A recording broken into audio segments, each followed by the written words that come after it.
myself and my people in a way that after I observed, I find it was absent in what I was ingesting as far as television, comic books. I didn't see many brothers and sisters in Conan. I don't know if there are any brothers and sisters on the Fantastic Four. Maybe cleaning the building. I don't know if they were on the team. Can we get a switch? Just cycle through them, and then I'll come back and get rocking and rolling.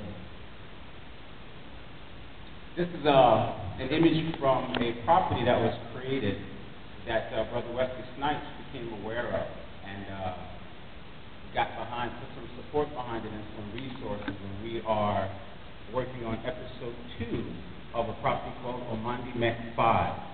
I will actually show some of the animated, or semi-animated pieces that we'll be working on, or that we are working on for that second episode. We can continue the cycle.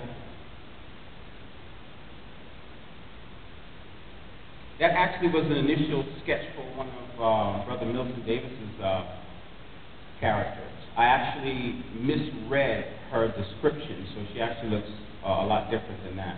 But that was, I would say, maybe a 10-minute sketch. Advance. This is a piece I did not draw myself.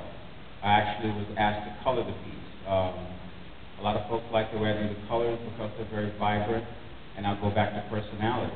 I wear a lot of color.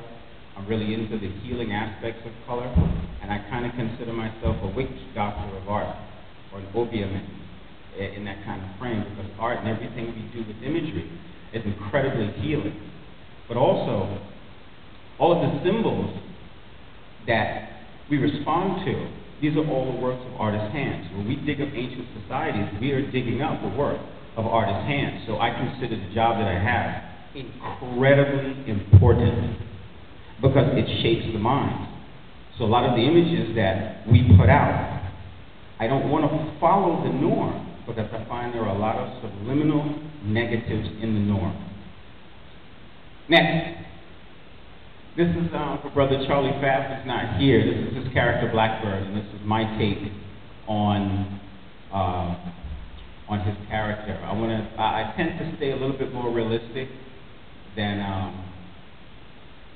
many folks in comics. Now the way I created this was I just basically laid a texture over the entire piece, similar to the way you would glaze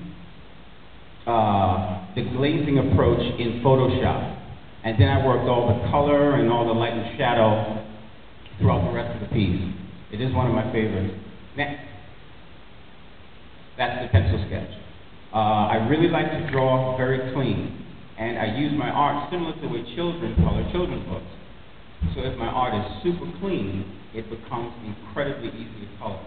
And the light, I usually figure out on the spot. A lot of times it's not in the sketches, because I'll determine that based on how I feel after I view the sketch. And I can take it in any direction. Single lighting, high contrast lighting, double, triple, quadruple lighting. Just depends on what kind of effect I'm trying to pull. Next. I sneezed. Next. This is from a series that I was commissioned to. That was from 1997. It's a traditional piece. It's done in airbrush. I did airbrushing similar to Dawood Anyabrilo, who is the creator of Brother Man. We both did airbrush for many years in the early part of our career. And I did everything from murals, cars and vans. I did wearable art. You name it, pretty much I've done it. And a brother came to me, and he was a tailor.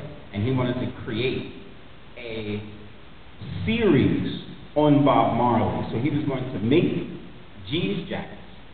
And these jeans jackets were going to come with one of 4 signature pieces of Bob Marley. This was one of those pieces. It's done in airbrush with acrylic and gouache. Next, that's the second piece. All 4 of them might be here. Next. Yeah, that's actually my favorite one. Because in that, he's starting off the concert, and he's going his signature, Jah Rastafari. And I think I conveyed that feeling. Bob was a very sincere individual, and I captured his sincerity. not many pictures of Haile Selassie with locks. So I told a lot of those pictures. Next, the younger Bob. I didn't do that. Okay, here we go. I love conceptual work, so this was my idea of, and I hope there are no nudes in that in that series of folders there. There are no children here, right? We're all adults. Okay, bring on the nudes. I love conceptual cars. I love creating cars, aircraft, and all of that. And this I just call Couple by the Car. I guess he's dropping her off, and she's got this kind of palatial spread, marble with reflections. I love reflections in my work. This took about, because it's a very rough sketch underneath. It's not as finished as I normally like to bring my work. This may have taken about 2 hours. Not my work, part of a commission, but this is, sometimes I'll get work that looks like this. People are giving me what they see in their minds, and then I'll take it, re-render it, use some of the conceptualization that's there, and then I'll move forward into something else. We'll do like 2 more, and then I'll get back there and I'll start.